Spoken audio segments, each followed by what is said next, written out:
लखनऊ से खबर मिल रही है। विनय श्रीवास्तव हत्याकांड में अपडेट दे रहे हैं आपको। केंद्रीय मंत्री के बेटे विकास किशोर से पूछताछ। देर रात ठाकुरगंज थाने में 2 घंटे पूछताछ हुई है। विकास ने पिस्टल रखने में लापरवाही की बात कबूली है। हत्या की साजिश में शामिल होने से इनकार किया है। विकास के घर में हुई थी विनय श्रीवास्तव की हत्या। विनय की हत्या में विकास की पिस्टल इस्तेमाल हुई थी। तो ये बड़ी खबर आपको बता रहे हैं, अपडेट आपको दे रही हैं कि विनय श्रीवास्तव हत्याकांड में केंद्रीय मंत्री के बेटे विकास किशोर से पूछताछ हुई है। देर रात बताया जा रहा है कि करीब 2 घंटे तक थाने में पूछताछ हुई है और विकास ने अपने पिस्टल को लापरवाही के साथ रखा हुआ था, ये बात भी कबूली है। विकास ने हत्या की साजिश में शामिल नहीं होने से इनकार किया है और विकास के घर में विनय श्रीवास्तव की हत्या हुई थी। विनय की हत्या में विकास के पिस्टल का इस्तेमाल भी हुआ था।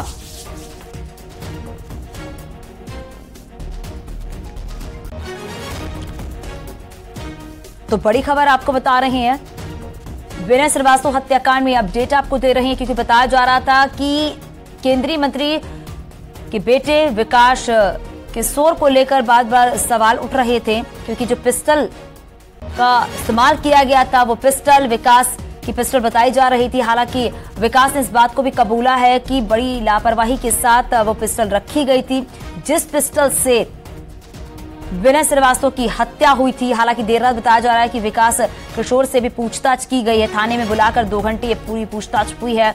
हालांकि जिस दिन विनय श्रीवास्तव की हत्या हुई थी उस दिन केंद्रीय मंत्री का बेटा दिल्ली में था। ये बात केंद्रीय मंत्री की तरफ से भी कही गई थी और हत्या की साजिश में शामिल होने से इनकार किया है। ऋषभ हमारे सहयोगी जुड़ गए हैं। ऋषभ, अभी और क्या अपडेट है आपके पास?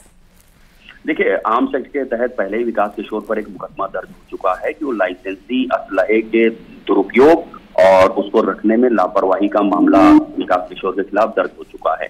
लेकिन विनय श्रीवास्तव की हत्या चूंकि उनके घर में ही की गई थी, उन्हीं की पिस्टल इस्तेमाल हुई थी, लिहाजा उनसे कल रात पूछताछ हुई थी। एसीपी और इंस्पेक्टर ने उनसे पूछताछ की है। तकरीबन 2 घंटे पूछताछ चली है।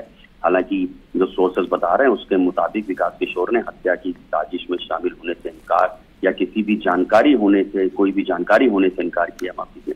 और उन्होंने ये बात जरूर कही है, जैसा सोर्सेस बता रहे हैं कि पिस्टल रखने में उनसे लापरवाही जरूर हुई है और उसका उनके खिलाफ मुकदमा भी दर्ज है।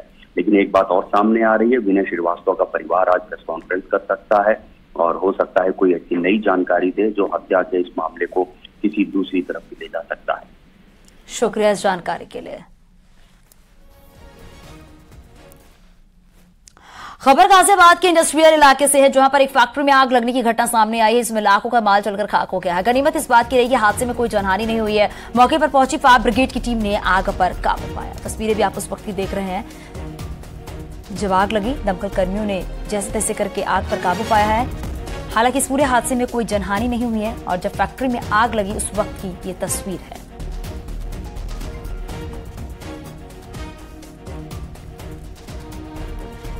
तो फैक्ट्री में भीषण आग लगी है। गाजियाबाद से ये तस्वीर सामने आई है, जहां पर बताया जा रहा है कि लाखों का सामान जलकर खाक हो गया है पूरी तरीके से।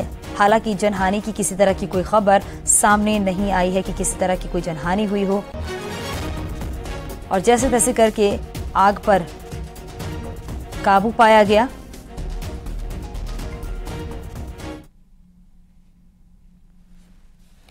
और आगे बढ़ते बात करते हैं, आगरा लखनऊ एक्सप्रेसवे पर कन्नौज के पास बड़ा सड़क हादसा हुआ है और गोरखपुर से दिल्ली जा रही बस हादसे का शिकार हो गई, जिसमें एक महिला की मौत हो गई है और 18 यात्री घायल हो गए, जिन्हें कन्नौज मेडिकल कॉलेज में भर्ती कराया गया है। यात्रियों की माने तो बस ड्राइवर को नींद आने के चलते यह बड़ा हादसा हुआ है।